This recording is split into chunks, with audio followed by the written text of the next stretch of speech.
What's up guys, welcome back to another video. Today we have another post about the interviews the Korean players had with devs, and apparently this is a different post from a different guy, and basically what happened is they were put on different tables with different employees from COM2US, and the first interview we did was from a guy who was on one of the tables. Now, we still don't know how accurate the translations were of the first one and what exactly went or what exactly happened, how it happened, but it was very negative. Okay, the answers were very negative, and it was very weird reading that. So we have a new one, and apparently he's saying that he had a pleasant interview with the devs. It lasted about 4 to 5 hours. They had drinks, they had food, they were chatting and asking questions. Okay, so he tried to, again, translate this. Wait, is this the guy or did he just translate? The guy who posted this, I'm not sure if it's the guy who did it or just a translator. It doesn't matter, right? Someone translated this for us, so thank you for that. So yeah, there's questions. We're going to go through them, and I haven't seen this one. The other one I have already seen on my stream, and then I made another review of it. But this one I haven't seen at all. It just came out, I guess, 4 hours ago, the translation. So yeah, let's see. Different tables with different devs, I guess. Developer. Wait, what? Oh, user. Okay. We got users first. Please address the issue of the system favoring those who swords later, after, and during the waiting period. What does this even mean? Please address the issue of the system favoring those who swords later. We hastily gather data, and while it's not extensive, surprisingly, there's a minimal guilds waiting for the other guilds to use swords first. Most users start immediately progressing to base captures, especially overseas. Despite this, users believe there are issues that need confirmation and improvement. So I'm not really sure about this question though. Favoring those who use swords later. And then the developer is saying that in sieges overall, people instantly attack. They don't wait, which I'm not sure how. Favor those who use swords later. I'm not sure how this correlates with this answer.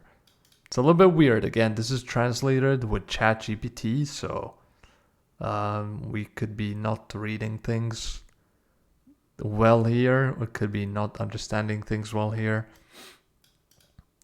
But this question, I'm not sure I fully understand it. But yeah, I understand the answer. But the question is weird. Favoring those who use swords later. Is he talking about like later in siege? It's easier to attack than like the starter towers, or what is he talking about here? Let me know. Let me know in the comments what you think. The data suggests a prevalence of one-sided matchups, particularly when guilds of similar ranks are matched. We're discussing internally, how about reintroducing a system like the previous 13 base boost, or granting additional points for early base captures? So he's answering with a question. How about reintroducing a system like the previous 13 base boosting, or granting additional points for early base captures? However, I believe fundamental solutions lie in systemic or map-related changes rather than suggested ones. Developer says, what about implementing 1v1v1 matches or reducing it to 1v1 for a month if the current format feels burdensome? That would be cool. reducing it to 1v1 would be awesome. For a month, does he mean like the last month of the season or what? Because that could be really cool. We talked about this. Three-way siege is annoying and unfair. So last month, if it could be a 1v1, it would bring out much more fair rankings, I guess. So yeah, I mean, I would love that. 1v1 might be even more burdensome, especially on weekdays. So the first guy in the interview was saying how 1v1 is good. Again, both from top tier guilds from Korea. He was saying how he wants a 1v1 siege and 3 ways to burn some. But then this guy is saying that 1v1 would be more burdensome. That's I don't know. Like now they're contradicting each other, but they're both from like super high. Cause like this is like, imagine you're talking to different devs here, different people talking to different devs, and both people asking for different things. And like both people asking different devs, and it's like such a mess, man. I don't like how they did this with like different tables and then talking to like, I mean, I don't know. Cause like now you're getting 2 different feedbacks. So what do you do? I don't know. I mean, I think 1v1 would be way better. It does, like, it's not about burdensome. Both like siege is hard, you know, for the leaders. If it's a 3-way or a 1v1 siege, it's always going to be challenging for the leaders, because they have to like lead you, right? So 1v1 makes it more fair, so that makes it less burdensome, I guess, the way they're saying it. But yeah, I don't know. I feel like this one, it's a little bit weird. Siege Battle Tournament luck-based matchmaking. Siege Battle Tournament luck-based matchmaking. I mean, because like I don't know what to say about this. Like, what do you want me to say about this? This is, if he's talking just about the tournament, isn't there a way for like the matching? Like, isn't there a reason the matching happens the way it does? Is it fully just random, or I don't think it is, right? It's like based on the rank you get. I don't know. Many users participate in sieges motivated by the Siege Battle Tournament rewards. I believe rewards should be proportionate to effort and skill rather than luck. What? What is he saying now? This is the user saying this. What do you mean rather than luck?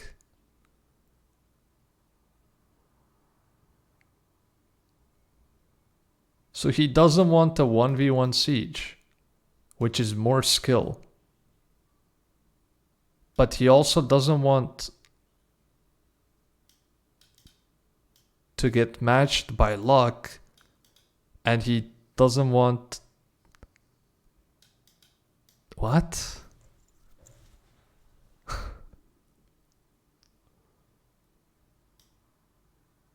I guess he's talking about the matchmaking, but still...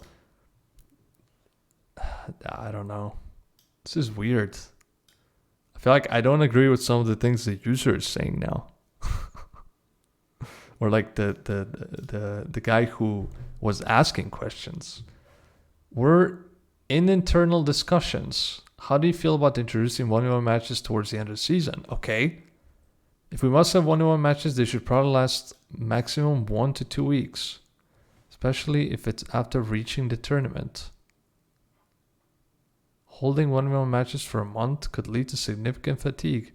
See a contribution of points as a fundamental. I mean, it depends how much would be enough, right? Would 1 to 2 weeks be enough to make it fair? To like make Siege tournament fair?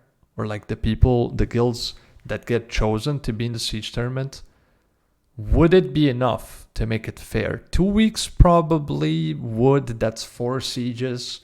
1 week, maybe not. 2 weeks to 4 weeks is probably good to have a 1v1 siege for that long. And I'm glad this is the developers asking. That's good. In my opinion, that is pretty, I think it's a good thing for Siege. And I can agree here that maybe 1 month is too much, but 2 weeks I think would be probably a sweet spot. How about extending the season to increase the number of matches? No, okay, I don't think that's good. Even if the season is extended out, it will significantly change the situation where guilds burst only at the end. Fundamental change is the scoring system is needed. Additionally, if there's a change in the scoring system, matchups could be relatively balanced, as the current issues with matchmaking seem to stem from close clustering of scores. Are you just talking about matchmaking in general in Siege? Okay, I see. Not like the matchmaking in the tournament, I guess. Because I think I read it was about tournament, right? Or maybe he was talking about the tournament matchmaking previously. But yeah, matchmaking, I agree, is pretty bad in Siege. But again, I think 1v1 Siege would help with that. If you put 1v1 Siege, like the last 2 weeks, I think that would really help in general. But yeah, matchmaking definitely needs some kind of a change probably. I don't recall the exact wording, but your input was valuable. And we'll discuss it internally. Okay. Siege Battle rewards. User. This relates to fatigue, but the rewards seem insufficient compared to the effort. It's demotivating. Okay. Positively considering increasing rewards. We're pondering the direction to take. Okay. Most of the conversation consists of suggesting for new rewards the users are thinking about. Rewards feel inadequate, especially at the top. In the great debate, there was talk of re-enchant stone. I don't know what's in English. Re-ups, I guess. The yellow one changes. Yeah, re-ups. And with the introduction of LD scrolls, fragments and other content participation has been increased exactly in Arena, specifically recently. It would be good if Siege Battle rewards also include random materials like ancient re-ups or LD materials. Regarding transmogs, I guess, the top rewards seem lacking in value. Targeting 1-3 transmogs in the 1-3 round seems to offer the best value. Not many users have all 5 elements, so there should be unique rewards at the top guilds to provide motivation. What about the points shop system? Allocate certain points as Siege Battle rewards, allow exchanges for transmogs or other materials in the shop. If only 3 transmogs are needed, the remaining points could be used to obtain desired materials. How about adding uniqueness to transmogs, giving special stars or colors to transmogs for the winning guild, or adding capes could provide a limited edition feel. The value of transmog rewards in Siege Battle seems to be diminishing Siege Battle progress. The current Panda transmog is lackluster. A rework is being prepared. Shouldn't transmogs like Artine Tournament have better quality? I mean, this is like a weird one. This is a super weird one. Because I think even in RTA you have shit transmogs. You know? In Siege you have shit transmogs.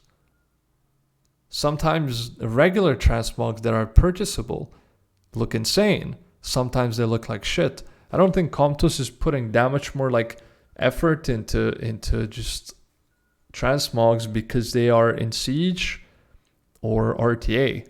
You know, I feel like this is, And they should, maybe, because, you know, that's the whole point. They should, because you need to feel some kind of achievement, or, you know, when you achieve that something, the reward should be, of course, special, you know. So I get that. I don't think this is that important. It's a super long ass convo about this, it seems, and maybe it's a missed opportunity to like talk about more important stuff, but sure.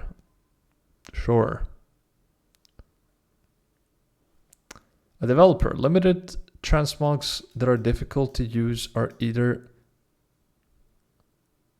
What? Limited transmogs that are difficult to use are either discarded or sold as regular items.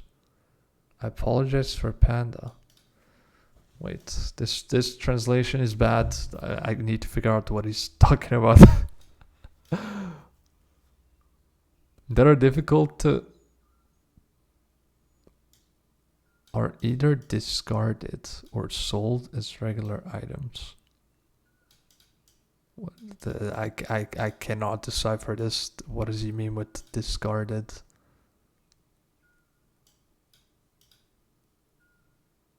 And they're not sold. Or sold as regular items. How are limited transmogs sold as regular items?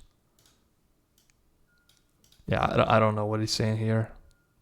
I'm not sure. Let me know, guys, if you guys like see something that I just don't understand, please let me know what you think they're saying. What do you think about allowing the winning guild to create transmogs? Development of transmogs takes about 4 to 6 months. It's not easy in terms of timing. I get that. I feel like that's maybe a little bit too much to ask. Like, they could ask for ideas and ideas to be like given to them months and months before, potentially. But that's, again, that's like very subjective, right? If you ask some guy, he's going to say something. If you ask a different guy, he's going to say something different. So yeah, this one I don't see happening. Let's make 3 transmogs and let users choose. It would be nice to add effects to chat or medals to profiles to emphasize them. I'd like to hear about the rewards for the operations team. Given a slightly higher percentage of rewards isn't likely to make people want to join the operations. What?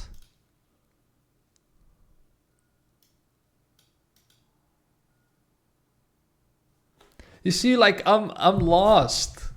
What is operations team?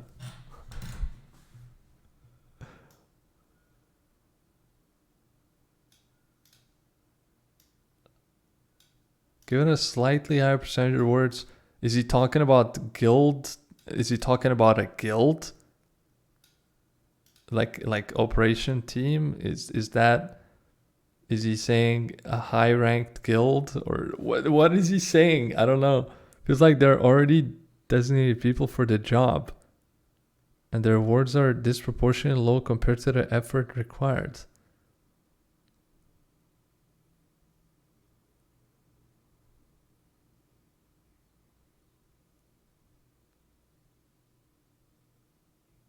I have no clue. Why are we still talking about transmogs? What are the reasons behind difficulties faced by the operation? What is the operation? What are the reasons behind the difficulties faced by the operations team? What improvements are needed to reduce the fit? Oh, is he talking about the leaders of the guilds? Is that what he's saying here? I guess that's what he's saying. The brains of the operation. Due to the lack of guild convenience features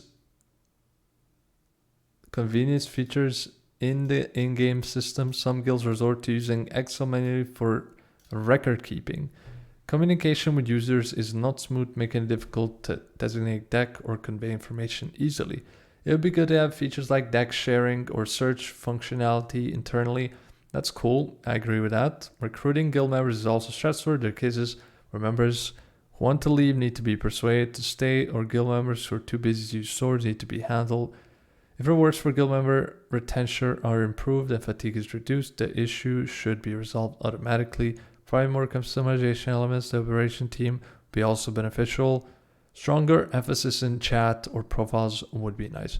I agree with this. I agree. It is a little bit like recruiting and all that is a little bit dumb. It's dumb. It's a little bit dumb. Okay, it's definitely a little bit dumb. So we could get some quality of life improvement for that to just help with it. Acknowledging and considering each opinion. Mention that some suggestions seem impossible and others will be reviewed. Okay. Siege Battle meta stagnation.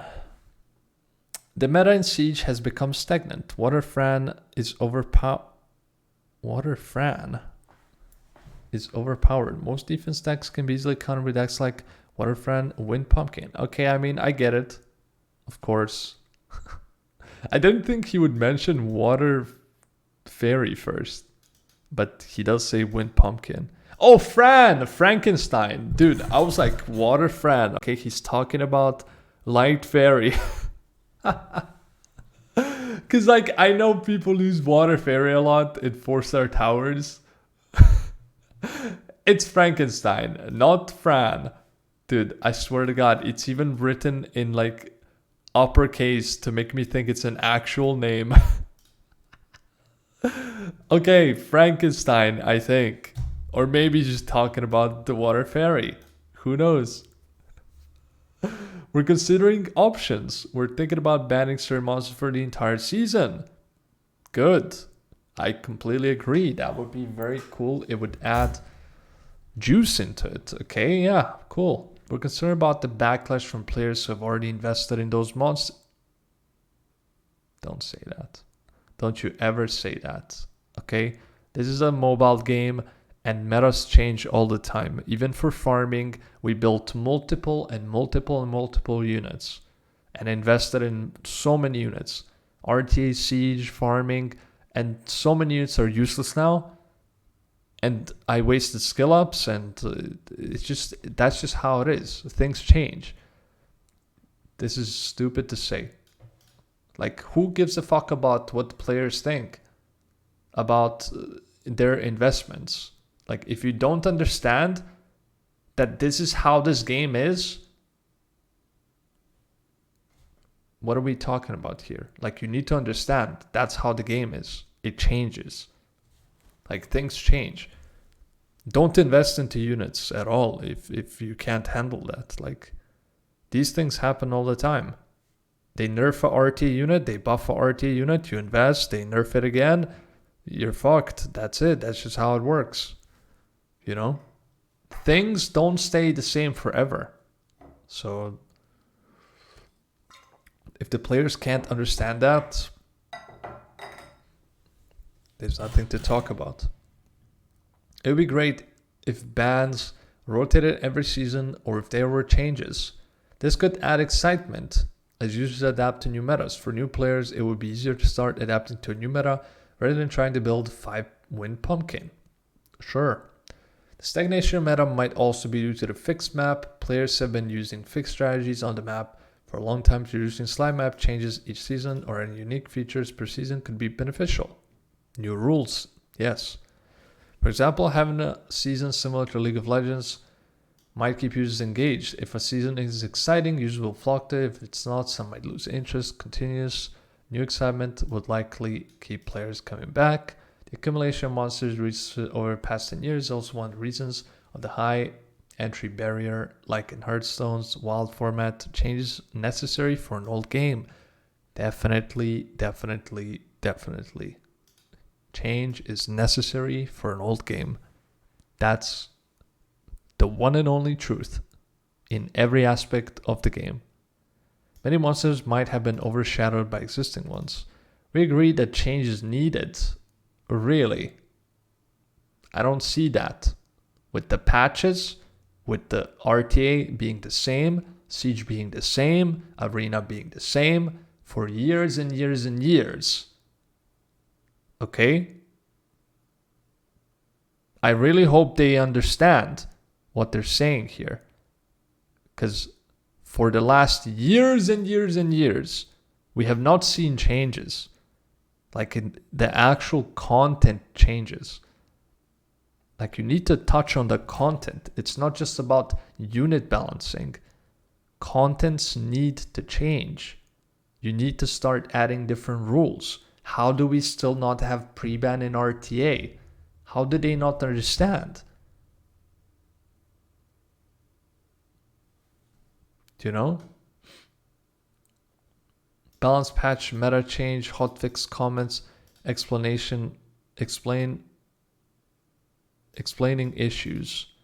The meta isn't changing. Balance patches lack substance. I wish they were more aggressive. Not exact wording, but the gist was to maintain a somewhat established balance. While it's understandable monsters like Fire Musha, Dark Slayer, Light Call Girl needed balancing, there are many monsters at the bottom tier that have remained unchanged for a long time.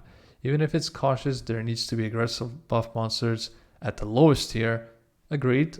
As the game has been around 10 years, it's aged, and changes necessary. Users need the excitement of researching and raising new monsters. So dramatic changes and balance patches would be appreciated. However, we shouldn't end up in situations like the Fire Musha controversy. So it would be great to implement a hotfix system alongside aggressive balance patch.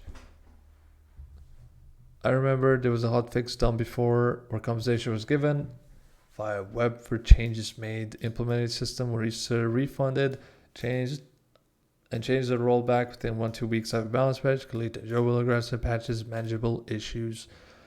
If the possibility of hotfixes is communicated to users in advance, they would likely understand and support it. Nowadays, in other games, even if you raise a monster incorrectly, it's easier to reset or transfer to another monster. It would be great to adopt such a system to some extent. I completely agree with pretty much everything said here. I believe Summoner's War has elements like emotional attachment and affection between monsters and users. Easily swapping risky monsters might damage those emotions. There's no way this is actually something someone just said. Right? Summoner's War has elements like emotional attachment. What? He's asking you that you can click on a Fire Beast Monk and you get your skill ups back if you don't want to use him. Or if he... Because, like, that's the thing. They could have these things.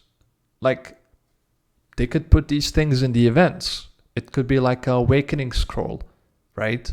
Like a Evolution Scroll. But this time, it's a scroll of reset. You use that scroll, and you get the amount of Devil Mons back that you used on a unit. What the fuck is he talking about? Like, it's completely missed the point and completely shit answer. Like, terrible.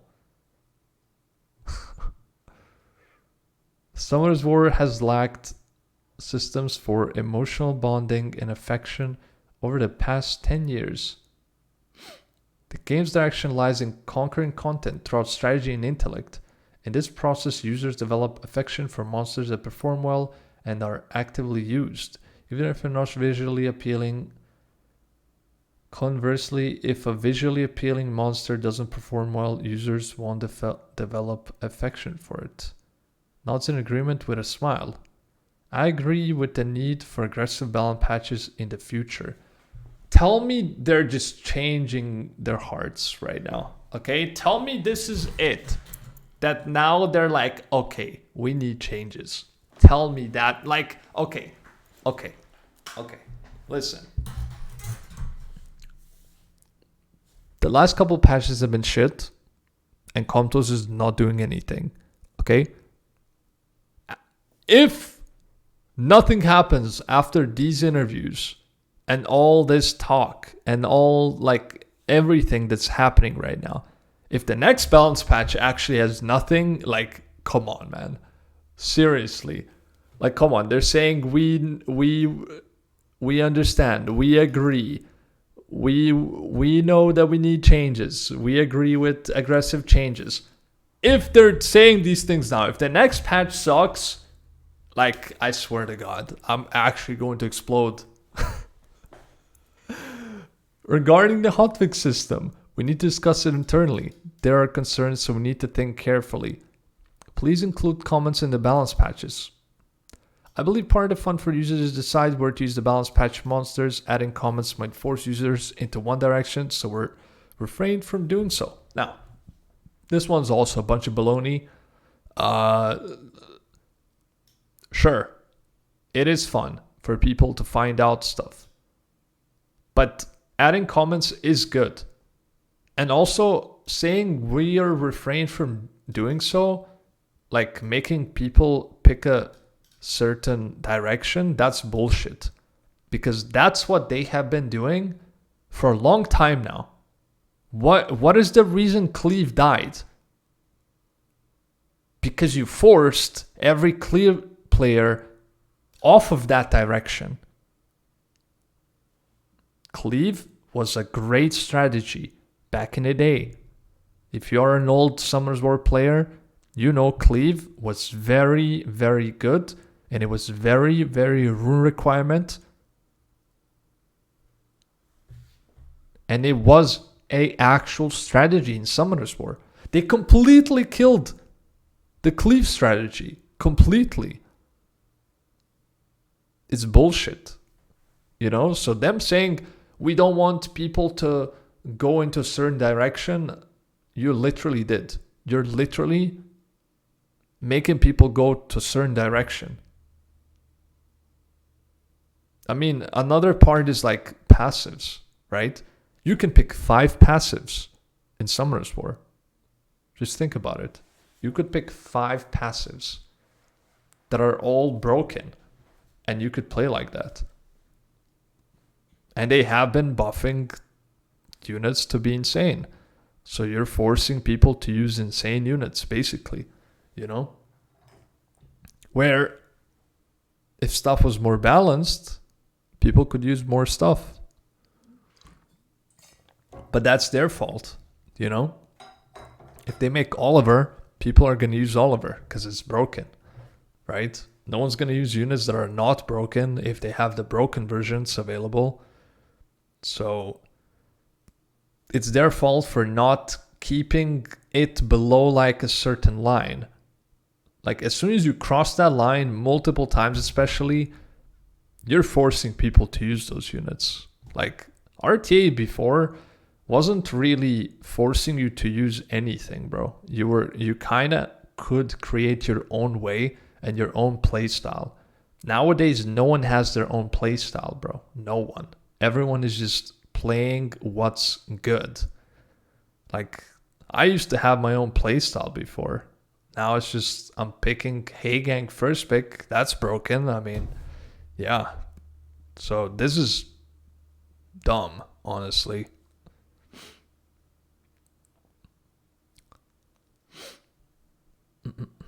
Where was I? Here. Additionally, some comments might be difficult to write because they state the obvious. For example, if we increase damage, saying we increase damage because it was low isn't helpful. We're also under time constraints as the notice goes up global in many languages on the same day. There are cases where changes are made until the last moment. We're continuously testing. Player. How about providing comments for selected monsters? Until last, I mean, this is also. It doesn't mean you say how to use, just some hint or something about the patch. Also, the other one seemed like you intended to make the length of the balance patch longer. Wasn't that? This is what I said as well. Where they put just 5 Indras. They made just 5 lines about them. We don't set a fixed length for the balance patch. It wasn't intentional to divide Indra's comments to fill space. However, we do plan to allocate some commons to 4-star monsters. Huh? Indoors balance patch explanation is hard to understand in Korean because it was so vague. It was understandable in English. That was a mistake. I apologize. We'll be more careful in the future. Looking at this balance patch, there don't seem to be significant nerfs on the surface, but the metrics vary by tier. If in Light Battle Angel, for example, it doesn't show much presence in lower tiers, but in top tier, it has an outstanding win rate. It may be due to synergy with Runecrafts and other LD monsters. Considering it's SWC and being a PvP game, balancing at the top tier is important. Exactly. You have to balance this game based on top tier. You just have to. That's how it is. That's literally how it is. That's how the game is. Like because like if you balance based on top tier, it will help everyone. Low tier, high tier players, it will help everyone. That's just how it is. It makes a more balanced game. But it is very important to like listen to the top tier people. You know, because those people have the most experience as well and game knowledge. You know? That's why they're interviewing top tier Siege players. Like, that's just how it is. And that's good. That's very good. Like, if you're a low tier player, you should be happy, right? That the decisions are being made based on high tier people, right? Because then you're being guided by someone who actually knows what they're doing most of the time, right? We're aware of that. There's a cautious aspect because we can't patch only for specific tier users. That's the thing. That's what I said. Top tier will make top. What I just said, literally, it looks like they don't really understand that. It really does look like they don't care about that. They want to look at everything, which is a false way to look at things. I'm careful after live balance patch Angel incident. Battle Angel incident. We're cautious when creating new characters. This is the exact same stuff that came from the other interview. That's not good. That's not good. The same thing was said. They're looking at statistics from every rank, which is not good. Obviously, you should be looking at top ranks mostly and base everything off of that. Because that's where the unit's strength truthfully comes out to play, you know? And it really shows the unit's colors. You cannot see things in low rank. You just can't. It's not possible to see things really how they are in low rank. Like, it's very hard. So I completely disagree with that. Like, from what COM2US is saying. Statistics website. We're currently obtaining statistical data from private websites. Can't COM2US create its own statistic website? We already had that. And the other one as well. We're concerned whether users will trust the statistics created by the developer. As you've seen on other statistic websites, we've never tampered with drop rates or summoning probabilities. That's something we're confident about. There was a critical bug, though. Looking depressed. Oh man, as soon as you, but the thing is, like, yeah, that's something we're never gonna forget, because it's such a big miss, right? But still, they shouldn't be afraid of making mistakes. Still, like, you need to make a mistake to be able to fix it. But if you don't do anything, it's gonna be stale. You have to make mistakes. That's just how it is. That's life.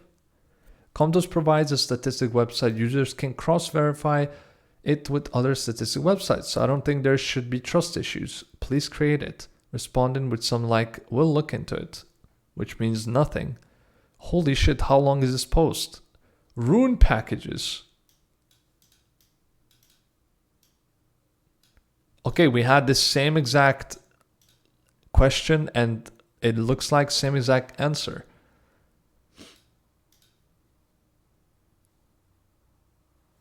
Still increased package benefits, blah blah blah. Is rollback possible?